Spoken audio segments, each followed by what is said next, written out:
자, 여러분 안녕하셨습니까? 예. 무럽학교의 독서교실 시간입니다. 이제 국어교육을 가정에서 엄마들이 어떻게 자녀들을 도울까 해서 여러 과목 만드는 것 중에 오늘 월요일은 그 독서교육에 관한 것을 부모님들과 함께 이렇게 이야기를 나눠보고 있습니다. 그간에 저희가 꽤 많은 주제들을 이야기를 해왔는데 이제 이번 주부터는 큰 주제 하나를 좀 달리 해석하려고 합니다. 그래서 자녀들의 성격이나 기질이 어떤 그 독서 스타일을 낳는가 그걸 한번 유심히 들여다보려고 그래요. 그래서 성격과 기질에 따라서 독서를 좋아하는 스타일 또 좋아하는 어떤 그 책의 내용 이런 것들이 조금씩 다르거든요. 근데 좋아한다고 해서 좋아하는 것만 읽을 수는 없어요. 물론 나중에 우리가 자기의 전문 영역이 정해지면은 자기 전문성을 강화하기 위해서 한 분야에 집중해서 책을 읽게 되겠지만은 이렇게 중고등학교 시절에는 고루 이렇게 다 배워야 된단 말이죠. 여러분 옛날에 학창 시절에 배운 것 중에 영양이론 중에 생물 시간에 배운 영양이론 중에 그런 거가 있습니다. 저는 기억이 나는데 우리가 몸이 자라는데 필요한 영양소가 여러 개 있잖아요. 비타민도 있고 탄수화물도 있고 단백질도 있고 지방도 있고 또 무기물들 칼슘, 마그네슘 뭐 이런 것들 다 필요한데 이게 골고루 다 필요하거든요. 골고루 다 필요해서 나무로 만든 그 맥주통 있지 않습니까, 여러분? 제가 여기 좀 그 그림을 잘 못 그리지만 그려볼게요. 나무 조각을 가지고 이렇게 붙여가지고 물통이나 술통을 만든단 말이죠, 그죠? 이거 뭐 어떻게 해야 될지 모르겠는데 이렇게 띄어가지고 이렇게 통을 만드는데 쭉 둘러가지고. 근데 이게 무슨 그 탄수화물이고 이게 무슨 칼슘이고 이렇게 각 영양소들이 다 합쳐져서 이 물을 담는데 어느 하나라도 이게 뭐 양이 못 미쳐서 이제 이 부분까지밖에 나무가 안 되면은 여기 물을 담으면 어디까지 물이 담깁니까, 여러분? 다른 부분들이 다 이게 양을 채웠다 하더라도 어느 한 영양소가 요 막대기가 짧아서 여기까지 안 온다면은 물이 담기는 수준은 여기죠. 정신적인 성장도 마찬가지예요. 그래서 뭐 이런 독서도 해야 되고 저런 독서도 해야 되고 이 분야도 읽고 저 분야도 읽고 해야 돼서 인지적으로 정의적으로 또 학교에서 말해놓은 교과목별로 고루 이렇게 발달이 되어야지 나중에 전인적인 성장을 하는 건데 기질과 성격이 어떤 쪽이라고 해서 계속 한쪽 독서만 해나가게 되면은 물론 안 하는 것보다야 낫지만은 전혀 안 하는 것보다야 낫지만은 정신적인 성장이 불균형을 이룬단 말이죠. 그래서 우리 자녀들이 이 기질과 성격이 어떠하며 그 기질과 성격으로 인해서 독서 스타일이 어느 쪽으로 가고 있는가 하는 것을 좀 알아두면은 자녀에게 맞는 책을 권할 수도 있고 자녀가 모자라는 쪽을 보충할 수 있는 독서 지도에 대한 메시지도 우리가 준비할 수 있고 그럴 거란 말이죠. 그래서 이런 것들을 한 달 반에 걸쳐서 한 7, 8회에 걸쳐서 쭉 짚어보게 될 거예요. 그런데 오늘 첫 번째 시간이거든요. 네, 그 주제를 이렇게 잡아봤어요. 실용형 독서 스타일과 감동형 독서 스타일. 뭐 제목이 꼭 그렇게 맞는 것 같진 않은데 그렇게 잡아봤습니다. 감동형이라는 것은 실용형의 상대 개념으로 쓰는 건데 원래는 제가 감동형이라는 말보다는 이런 말을 쓰려고 했어요. 심미형, 아름다움을 감상하고 추구하는 그런 스타일이란 말이죠. 예? 근데 이 말이 조금 어려운 것 같아서 그냥 감동형하고 제목을 바꿨습니다. 바꿨는데 심미형 대 실용형. 기질과 성격이 어떠한가에 따라서 자녀들의 독서 스타일이 실용형을 추구하는 독서 스타일이 있고 심미형 또는 감동형을 추구하는 스타일이 있습니다. 물론 우리가 뭐 상식적으로 생각해도 대략 이런 그 스타일이 뭐다 하는 것을 떠올릴 수는 있겠습니다만은 조금 구체적으로 짚어보려고 하는 거죠. 이야기가 너무 딱딱하기 때문에 좀 재미있는 그 상황으로 조금 바꾸어서 생각을 해보겠습니다. 우리 그런 이야기 많이 하죠. 이제 어머니들 다 이 청춘 시절 지내고 또 배필을 만나서 결혼하고 자녀 낳고 이렇게 또 자녀들이 이 사춘기에 이르도록 자녀들을 기르고 했는데 살아오면서 그런 이야기 많이 하죠. 특히 이제 짝을 만나고 배필을 정하고 할 때 연애 스타일인가 결혼 상대자인가 그런 이야기 한단 말이죠. 그래서 연애 상대로는 좋은데 결혼 상대로는 별로다 이런 말들 한단 말이죠. 이게 무슨 뜻입니까, 여러분? 누가 좀 해석을 자유롭게 내려보세요. 예. 연애 때는 아무래도 예. 좀 외모라든가 예. 분위기 좋고 여자를 좀 즐겁게 해줄 수 있는 그런 상대를 원하는 것 같고요. 예. 결혼 때는 아무래도 좀 현실적이니까 예. 능력이라든가 좀 자상하고 금방 교수님께서 말씀해 주신 것처럼 연애 상대는 신민적이라고 아까 생각이 들고요. 예. 결혼 상대는 실용적이라고 생각이 들었습니다. 맞습니다. 예. 그래서 제가 우리가 이 주제를 다른 생활의 어떤 모습으로 대비해보고자 해서 그런 질문을 드렸습니다. 마찬가지 질문입니다만은 또 남자들 쪽에서도 그런 이야기를 해요. 살림은 잘 사는데 분위기나 무드는 좀 없는 편이다. 자기 아내를 가리켜서 반대로 말하는 사람도 있습니다. 분위기는 참 좋은데 살림은 전병이야 이렇게 말하는 사람들도 있습니다. 그것도 역시 누가 좀 해석을 해볼까요? 예. 처음엔 제 경우일지도 모르는데요. 저는 좀 살림은 좀 잘하는데요. 예. 좀 무드가 없는 편인 것 같은데요. 예. 왜 그럴까 생각해 보니까 제가 좀 일을 하는데요. 일을 하는데 치중을 하게 되면요. 예. 거기에다만 몰두하고 좀 치장을 하고 남편이 옆에서 불러도 약간 못 들은 척하고 이러거든요. 그래서 아마 매력이 없다고 생각할까 이런 생각도 들거든요. 예. 그러니까 일 중심의 그 생활 방식을 이제 가지고 있고 또 그렇게 성격이 다듬어지시는 거죠. 근데 이제 바깥 어른께서는 일도 좋지만은 이렇게 나한테 관심 가지는 분위기도 좀 잘 만들어줬으면 좋겠다는 그런 걸 겁니다.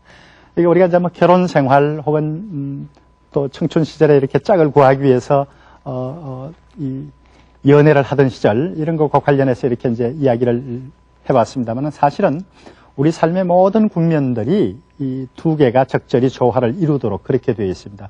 어느 한쪽만 가지고는 이제 안 되게 되어 있는 거죠. 그러나 개인적으로는 다 누구나 나는 이런 면이 이런 면보다는 더 강하다 그렇게 이제 이야기를 할 거예요. 독서도 마찬가지입니다. 독서도 대단히 실용적이고 현재 내 발등에 떨어진 어떤 일을 해결하는 쪽으로 독서를 철저히 이용하는 이런 스타일을 제가 이제 실용형 기질의 실용형 독서 스타일이다. 그렇게 이름을 붙여봤고요.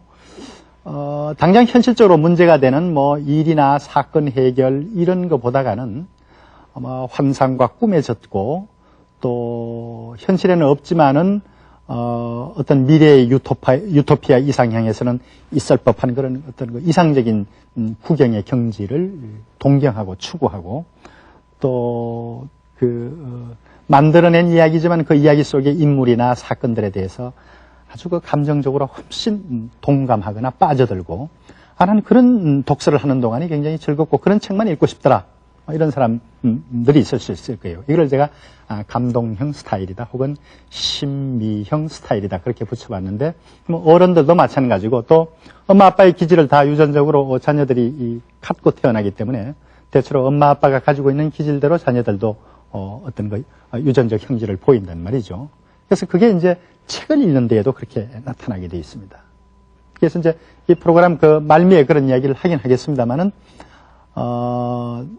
실용형이냐 감동형이냐. 그래서 실용형은 실용형대로 전문성을 추구하라. 감동형은 감동형대로 전문성을 추구하라. 그렇게 말하진 않을 거예요. 나중에 정말 전문가 영역에 들었었을 때 대학 교육까지 마치고 그랬을 때 이제 자기 전문 영역을 더 집중 탐구하는 독서 생활을 해야 되겠지만은 이렇게 보통 교육을 받는 중고등학교 시절에는 골고루 다 섭취하고 자라야 되거든요. 그래서 자녀들에게 자꾸 시켜보세요. 너는 실용형, 감동형 몇 대 몇이냐. 엄마가 보기에는 너는 아빠 닮아서 실용형 8, 감동형 2밖에 안 되는 것 같다. 이거 좀 조정하자. 그렇게 이야기하면서 독서의 방향, 독서 내용의 조정 같은 것들을 대단히 자연스럽게 해나갈 수 있단 말이죠. 그래서 이제 그런 점을 강조하기 위해서 오늘 함께 이제 생각을 해보는 겁니다. 자, 실용형 독서를 하는 사람들의 스타일을 상식적이지만 한번 정리해 보도록 하겠습니다. 실용형 중심으로 독서하는 사람들요.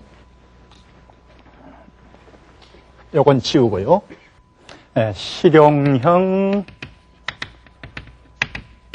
독서 스타일의 특성 해서 좋은 점 나쁜 점 다 들어갑니다. 첫 번째는 현실적 정보에 관심이 많습니다. 현실적 정보. 실제 이익이 되고 손해가 되는 정보에 관심이 많습니다. 그러니까 어른들도 보면 주식투자법 부동산으로 돈 버는 법, 또 명절에 고향 빨리 가는 길 찾기, 이런 책들이 다 실용형 독서를 극도로 추구하는 사람들에게는 바로 눈에 들어오는 책들이죠. 그래서 현실적인 정보, 그리고 지금 당장 나한테 필요하고 유익한 정보를 어딘가 독서를 통해서 찾아내겠다는 그런 사람들. 현실적인 정보에 민감하다. 두 번째가, 이런 사람들, 실용형 독서 스타일의 사람들은 문제 해결력이 강합니다. 현재 당면한 문제를 독서를 통해서, 읽기 자료를 통해서 반드시 해결하겠다는 의지가 강해요. 그래서 이것저것 빨리 뒤적거려서 필요한 정보를 찾아내고 그걸 현재 자기 문제에다가 대입해서 해결을 하려고 노력하는 사람입니다. 적극적이죠. 사는 자세에 적극적이고, 이런 사람들은 뭡니까, 저 사막에 갖다 놔도 산다 그러고 그런 말들을 하는 거죠. 그 다음에 나쁜 점도 있어요. 그 독서를 하는데 상상력이 살기 어렵다. 그러니까 문제 해결 중심, 현실적으로 유익한 정보 찾기 중심이 되니까 어떤 문제를 가지고 자기 나름대로 현재에는 없는, 현재에는 부재하는 어떤 상황을 그려보거나 꿈꾸거나 연장해보거나 하는 그런 정신적인 활동은 기대하기가 힘들어요. 그래서 상상력이 살아나는 그런 독서가 되기는 힘들다. 그리고 네 번째 것도 그렇게 좋은 점은 아니에요. 시간적 투자가 약해요. 뭐예요? 독서에. 시간적 투자가 미약해요. 그래서 그때그때 순발력 있게 자기 필요성에 맞춰서 정보를 원활하게 찾아나가는 능력은 뛰어난데, 상상력을 발동한다라든지 아니면 어떤 문제를 아주 집요하게 꾸준하게 찾아가서 어떤 지식의 계열성을 이루면서 독서를 이렇게 마치 하나하나 꾸준히 탑을 쌓듯이 그렇게 나가서 나중에 어떤 경지를 이룬다든지 그런 형으로 가기는 힘듭니다. 그러나 실제적으로 우리 현실 생활을 해나가는 데 있어서는 대단히 필요한 요소들을 많이 가지고 있는 거죠. 그러면 이 실용형 독서 스타일을 좀 보완할 필요가 있겠죠. 아까 제가 서두에 어떤 한 가지 성향이 대단히 발달되어 있다 하더라도 요 중고등학교 시절에는 독서나 학습을 골고루 하는 것이 좋겠다. 지적인 정신적인 성장의 균형을 위해서 그런 이야기를 했는데, 일단 그 실용적인 독서를 해서 뭔가 자기 문제를 해결했을 경우에는 엄청나게 칭찬을 해주세요. 너는 뭐 맨날 그렇게 그 좀 얄팍한 책만 읽느냐, 이렇게 핀잔 주지 말고 잘한 것에 대해서는 충분히 인정을 해주세요. 그래야지 그 다음 어떤 주문이나 그 다음 과업에 대해서 아이들이 동기를 가지게 돼요. 그래서 이 문제를 너 말고는 해결할 사람이 없어. 나는 문제가 생길 때마다 너를 찾고 싶어, 너를 부르고 싶어. 이런 정도로 강조를 해주세요. 본인이 내가 아주 실용적으로 정보를 찾는 그런 독서에는 대단히 능하다 하는 자기 자신에 대한 긍정적인 의식을 가질 수 있도록 말이죠. 그런 다음에는 살짝 아이가 만족할 때 그런 이야기를 하세요. 기왕에 독서를 하면서 그 독서가 좀 다목적용이 될 수 없겠니? 이게 실용적 독서는 사실은 목적이 딱 하나예요. 요거 찾아서 지금 길 막힌데 어디로 돌아가면 해결될까 찾는다라든지, 아니면 현재 주식 시가가 이러니까 오늘 현재 당장 어떻게 어디에 투자하면 좋을지를 어디 물어봐서 안다라든지. 그런데 독서는 사실은 바람직한 독서는 글 하나를 읽으면서도 여러 개의 목적을 달성할 수 있으면 좋단 말이죠. 그래서 지금 네가 하고 있는 어떤 단일 목적을 일거에 문제 해결하는 이 독서 방법은 상당한 수준에 왔는데, 앞으로는 점진적으로 어떤 글 하나를 읽으면서 여러 목적을 동시에 이렇게 추구해보는 다목적인 독서를 좀 생각해 봤으면 네 독서 능력이 더 좀 발전할 수 있겠다. 그렇게 이제 충고를 해줍니다. 그래서 눈에 보이는 한 가지 실용적 목적에만 매달리는 사람은 그 한 가지밖에 해결을 못하지만은, 다목적용으로 두면은 현재 해결은, 실용적인 해결은 요거밖에 못한다 하더라도 내가 이거를 읽으면서 이런 목적도 있고 저런 목적도 있으니까 대단히 건조한 글을 읽으면서도 그게 정서적인 목적도 좀 두라. 이렇게 이제 이야기를 해보는 거예요. 그 다음에 이제 아까 잠깐 이야기를 비쳤습니다만은, 이렇게 실용적 목적을 가지고 있는 사람들은 그때그때 필요한 정보만 찾고는 독서 끝이에요. 그리고 요 독서하고 연결되는 이 다음 진도를 생각지 않아요. 이 다음엔 또 다른 목적에 따라서 다른 독서를 할 뿐이지요. 독서가 차근히 이렇게 계단 쌓이듯이, 벽돌 쌓이듯이 쌓여서 마침내 네가 읽은 분야가 이렇게 상당한 분량이 되고 상당한 축적이 되었구나. 이렇게 되기가 힘듭니다. 그래서 실용적 목적으로, 실용형으로 독서를 하는 자녀가 있으면 이렇게 독서한 것들이 다 부스러기 독서가 안 되고 나름대로 꿰어서 뭔가 너대로 있던 업적이 될 수 있도록, 이제 어려운 말로는 계열성을 이룰 수 있도록 그렇게 독서를 하면은 기왕에 독서하면서 잘 쌓아둔 것이 나중에 소중한 미천이 될 수 있다.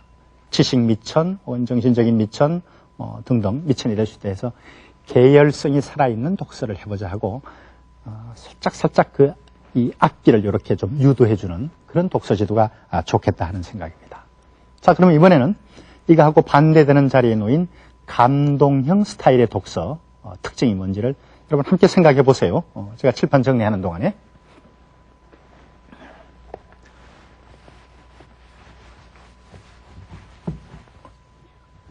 감동형 독서 스타일은 흔히 이제 순정파다 혹은 너무 정서적이다 그렇게 이야기를 하는데, 자, 여기 앞에만 좀 바꾸겠습니다. 감동형 독서 스타일의 특성을 한번 정리를 해보겠습니다. 대부분의 감동형 독서 스타일은 문학 독서가 중심이 됩니다. 무슨 슬픈 사랑 이야기, 아니면 운명적 좌절을 겪고는 아주 선한 의지를 가진 인간이 아주 견딜 수 없는, 도저히 혼자 개인으로 감당하기 힘든 운명을 만나서 마침내 아주 아쉽고 안타깝게 좌절하거나 파멸당하고 마는 이야기, 이런 것들이 이제 감동을 주는 거죠. 인생이란 건 뭐냐, 도대체 운명이란 건 뭐냐, 왜 사람은 저런 성격 때문에 저렇게 비극을 당해야 되는가, 이런 문학 독서에서 감동을 찾게 되는데, 사실은 이 감동형 독서는 곧 문학 독서이다라고 생각하는 것은 조금 좁은 생각이에요. 그러니까 구체적인 무슨 아름다운 사랑의 이야기가 있어야지 감동을 받는다, 이야기와 감동이 같이 간다라고만 생각하는 것은 감동을 너무 좁게 만든 겁니다. 과학 서적을 읽으면서도 감동을 받을 수 있고요, 훌륭한 사람의 전기문을 읽으면서도 감동을 받을 수 있고요, 역사 책을 읽으면서도 감동을 받을 수가 있어요. 감동이라는 것의 범위를 좀 넓혀서 보는 게 필요합니다. 그 다음에 아까 실용형 독서에서 약점으로 나타났던 게 감동형 스타일의 독서에서는 강점이 되죠. 뭡니까, 여러분? 이게 대단히 중요한 건데, 아까 실용형 독서에서 약점이 뭐였어요? 뭐가 살아나기 힘들다 그랬었는데요. 그렇습니다. 이 감동형 독서는 감동이라는 것이 곧 상상에서 오는 것이거든요. 상상력의 힘을 많이 빚는 거죠.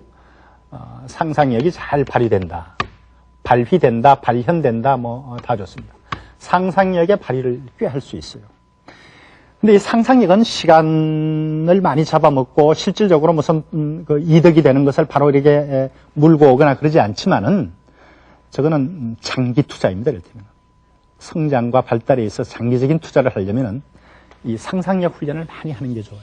그래서 책 읽고 난 뒤에 머릿속에 윙윙윙 여운이 남는 게 있어가지고 정신 이런 것처럼 한참 그 책 읽은 내용을 되씹어보고 음미하고 재생하고 다시 생각해보는 그런 시간과 공간이 대단히 필요한 거예요. 쓸데없고 좀 실용적이지 않다 그렇게 느낄지 모르겠지만은, 이게 나중에 다 우리 기질 속에 녹아 들어가지고 나중에 창의적인 생각을 하거나 내가 꿈꾸는 세계를 그려내거나 아니면 본인이 작가적인 역량을 발휘하거나 그러는데 다 나중에 작용을 하는 것들. 그래서 감동형 독서의 한 장점 특성이라고 볼 수가 있고요. 그 다음에는 이 독서라는 것을 말이죠. 독서라는 것을 말이 좀 거창한데, 삶, 인생. 독서의 문제와 인생의 문제가 늘 같이 이렇게 왔다 갔다 한다 그럴까요? 아니면 상호작용을 한다 그럴까요? 그렇게 되어 있습니다. 이제 주로 이게 문학 독서들이 이제 가지는 측면이긴 한데, 실용 독서에서는 인생과 삶의 문제가 바로 이렇게 부각되지는 않아요.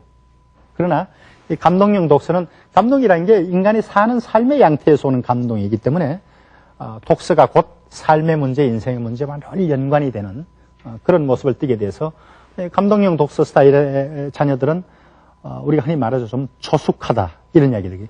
인생에 대해서 남보다 먼저 생각하고 남보다 먼저 눈을 뜨고 인생의 진도에 대해서도 먼저 생각을 많이 하고 해서 좀 조숙하다 그렇게 되고, 옛날 보수적인 부모님들은 이렇게 감동형 독서 중심으로 연애 소설 같은 거 읽으면은 마구 야단치고 그러셨죠. 예? 그 다음에 이 감동형 독서의 우리가 이제 부모님으로서 자녀들 지도할 때 조금 문제점이라고 생각되는 것은, 너무 여기에 빠지게 되면은